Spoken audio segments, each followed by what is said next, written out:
इसकी बात करते रहना जी, बाहर देखो इन बोलने को। ऊपर रंडवा राज कर रहा है, नीचे पंडवा राज कर रहा है।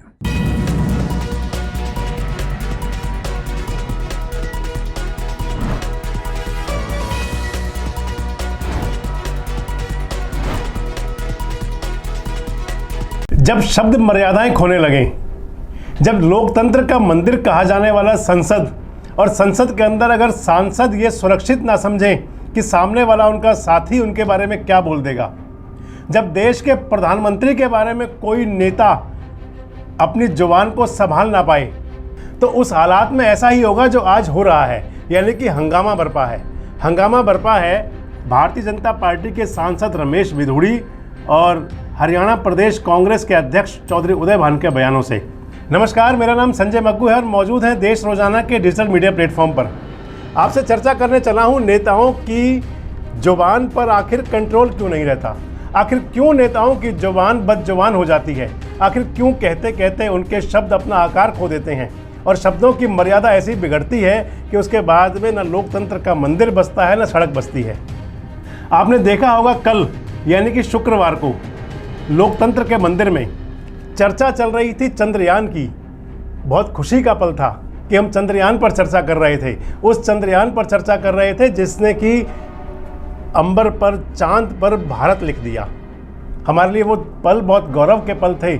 आज से कुछ दिनों पहले जब चंद्रयान 3 चांद पर पहुंचा था, लेकिन चंद्रयान 3 तो चांद पर पहुंच गया, पर हमारे नेताओं की जुबान को आखिर क्या हो गया कि वो निचले से निचले स्तर पर जाती जा रही हैं। जवाब दे रहे थे रमेश विधूड़ी संसद के अंदर, जाने क्या हुआ और ऐसा उनके दिमाग में क्या फितूर चढ़ा कि बहुजन समाज पार्टी के सांसद बैठे हुए थे दानिश अली और उनके बारे में जो मन चाहा वो बोलते गए। क्यों ले रहे हैं मोदी साहब? सिरे नहीं ले रहे हैं, सिरे ले रहे हैं देश के वैज्ञानिक। उग्रवादी सिरे ले रहे हैं, उग्रवादी बोलने नहीं दूंगा कभी खड़ा होगा, ये बता रहा हूँ। उग्रवादी सर, ये जो श्रेय अगर जाता है तो देश के प्रधानमंत्री को जाता है। दानिश अली जी प्लीज सिट ये डाउन। आतंकवादी है, उग्रवादी है, ये मुल्ला आतंकवादी है। इसलिए सर अभी मैं बताना चाहता हूँ,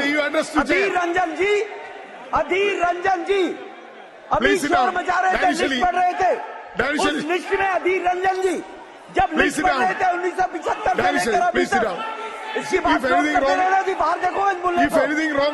अभी रोज पढ़ रहे थे सर, इसरो ने वर्ष 2019 से अब तक 52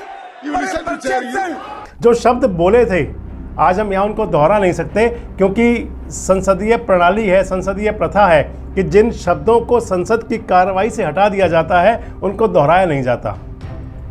लेकिन सुना तो आपने भी होगा और सुना तो इस देश के 140 करोड़ आवाम ने भी होगा। हर व्यक्ति के कानों तक वो गूंज जरूर पहुंची होगी। और जब आप किसी भी मजहब के साथ में किसी भी घटना को जोड़ दें तो उस समय यही कहा जाएगा कि आखिर संसद के अंदर बैठे हुए भी जब कोई व्यक्ति भावनात्मक रूप से सुरक्षित ना हो, जब ये पता ना लगे, एहसास ना हो कि सामने वाला उनके बारे में क्या बोल देगा, तो उस समय लगता है कि देश के अंदर कोई ऐसा कोना नहीं है जो सुरक्षित होगा। और जब इसी प्रकार के जवानी तीर चला करते हैं, वो इस प्रकार से भेजते हैं कि उसके बाद में किस किस प्रकार की घटनाएं हो जाती हैं। पूरे देश ने हाल ही में मणिपुर देखा और कुछ दिन पहले नूह देखा था। सवाल यही उठता है कि आखिर नेताओं की जुबान पर क्या हो जाता है, क्यों इनका अपनी जुबान पर कंट्रोल नहीं होता, और या फिर ये कंट्रोवर्सी जानबूझकर पैदा करते हैं। क्या अपने आप को कहीं बड़ा दिखाने के लिए इस प्रकार के वक्तव्य जारी कर दिए जाते हैं कि जो कि चर्चा का विषय बन जाएं?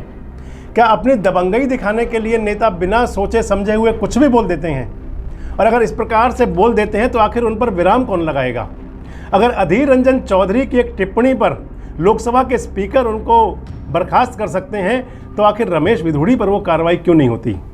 रमेश विधूड़ी उस पार्टी से आते हैं जिसको पार्टी विद डिफरेंस कहा जाता है, और भारतीय जनता पार्टी का एक करैक्टर है, एक चरित्र है कि सबका साथ, सबका विकास, सबका प्रयास, सबका विश्वास, ये प्रधानमंत्री मोदी जी का संदेश है।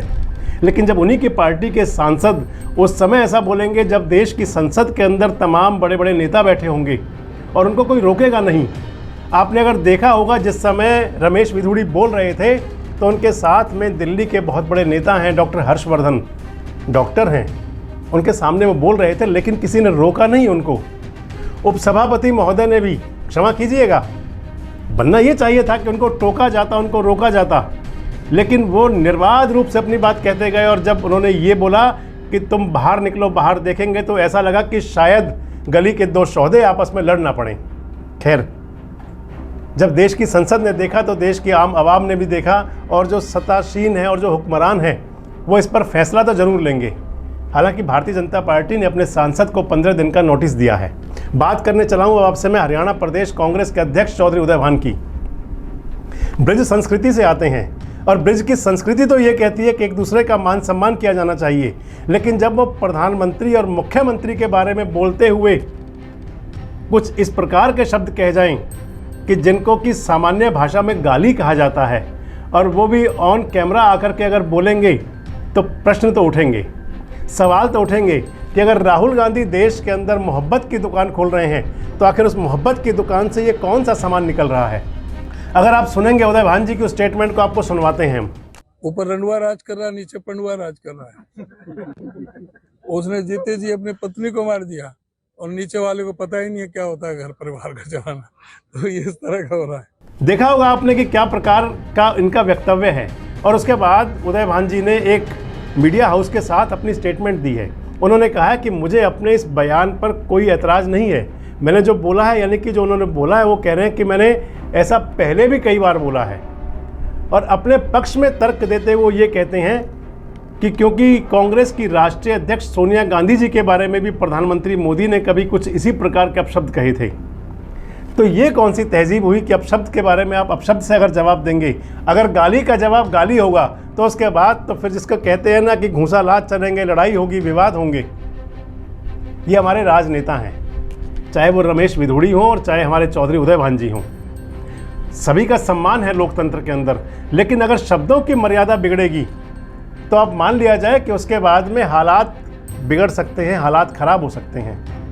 अभी ज़्यादा समय नहीं बीता, हाल ही में चाहे वो तमिलनाडु के नेता हों, हाल ही में चाहे वो उदयनिधि हों, हाल ही में चाहे वो हरियाणा के नेता हों जो नूह के बारे घटना के बारे में बोले हों, और उन सब के बारे में जब विवाद हुआ तो वो देश की जनता ने देखा, और देश की जनता ने इन दोनों नेताओं के इन बयानों को भी देखा होगा। आप इन बयानों से कितने सहमत हैं? कमेंट बॉक्स में आकर अपनी प्रतिक्रिया जरूर दें, और जुड़े रहे हमारे साथ, देखते रहे देश रोजाना। हमारे साथ जुड़े रहने के लिए देखते रहिए देश रोजाना का YouTube चैनल सब्सक्राइब कीजिए। साथ ही देश रोजाना की खबरें सबसे पहले देखने के लिए प्रेस कीजिए बेल आइकन।